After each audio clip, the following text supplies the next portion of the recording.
Hello and welcome to another Churchill Chat. I'm Dr. Rob Havers, the Director of the National Churchill Museum. Today it is a very great pleasure to host Mr. Paul Reid, author of Defender of the Realm, the last of the Manchester trilogy about Winston Churchill, the Last Lion series. Paul, a delight to have you at the National Churchill Museum. Thank you for being here. My pleasure and honor to be here. Thank you.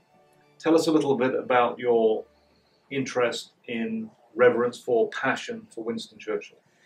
It honestly began when I was 5 or 6 years old. Growing up outside of Boston, my father had gone to the Naval Academy, class of 1939, and he'd play his speeches, Churchill's speeches, on the Victrola Saturday mornings while he flipped pancakes and made breakfast. And he'd stick the spatula in my face and say, "Now you listen, Paul, you listen to Winston." And I did. And years later, my father put the 6 volumes of Churchill's memoirs under the Christmas tree, and there was always talk in the house about World War II, Churchill, and so I developed an abiding respect for him, and to this day. Very interesting then, given that you grew up with this influence of Churchill in your life.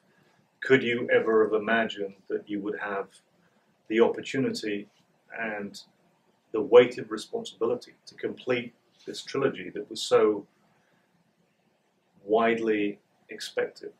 I could never have imagined that up to the day, and even after the day that William Manchester asked me to do it. I found about a year ago, in maybe 8th or 9th grade, I started to write a book. And I found the notebook, and I began with a map of Europe and the German cast of characters, Hitler and his generals, Mussolini, and another map, and I was pretty impressed. I hadn't seen it in 50 years. And on page 8, I was turning the pages, and on page 8, the topic was Winston Churchill. And that was the only line I ever wrote, and that was the end of my project of writing a book. I think I discovered baseball at that time or something. Right. But I've admired him my entire life.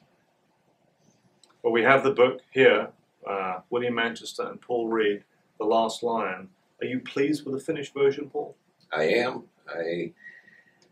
It was an 8.5 year, not ordeal, but job, and I wanted to do it for the readers, for Sir Winston, for William Manchester. I had to do it right, and I think I did. If I hadn't done it right, you wouldn't have invited me here. Well, you've done a very good job, and you've done a great service to Churchillians around the world for that. This is your first visit to the National Churchill Museum here on the campus of Westminster College. What are your impressions from what you've seen? This is a national treasure.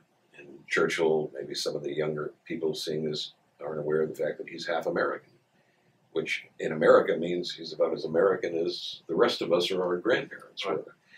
And so it's an American national treasure and an international treasure, because without being hyperbolic, had not Churchill stood his ground in England in 1940 and 41, well, of course there'd be no museum here, and we might, whatever our jobs in life would be, we might be conducting it in German, and that's no exaggeration. He saved Western civilization during those years, and I think anyone who lives in Missouri, especially Missouri, and hasn't visited here would be like someone living in Massachusetts and not going to Concord or Lexington. This is a very important part of our history. From what you've seen of the museum thus far, do you have a favorite part? I have seen, I think, the entire museum, and each room brings something new. The artifacts, the audio-visual aids, it's very impressive, wonderful. I think I was moved perhaps most by the room where the artifacts and remnants of the Blitz in London are arrayed, and the 10-minute movie about the war and the Blitz especially, because young people here in America should understand that 40,000 Britons died over a course of 13 or 14 months. 40,000. the sacrifice was just horrific. And they stood tall, and Winston stood in front of them all. This is America's National Churchill Museum. Right. We have supporters, and there are Churchillians across this country. By virtue of the internet and these wonderful Churchill chats and other means, we reach out to them. What would you say to people who have not yet journeyed to Missouri to see the National Churchill Museum? Well, I think anyone interested in American history, World War II, the Cold War, which was declared here in March of 1946 by Churchill, from Seattle to San Francisco, from Bangor, Maine to Boca Raton, Florida, they ought to, by automobile, train, plane, get here at some point in their lives and spend a week in Missouri and 2 or 3 days here, because it's such a vital part of our national history. This is the epicenter of Churchill in North America.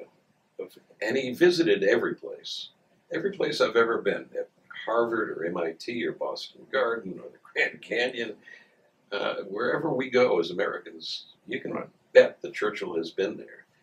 But of all the places he's been in America, here in March of 1946 was probably his most significant contribution to the next 70 years.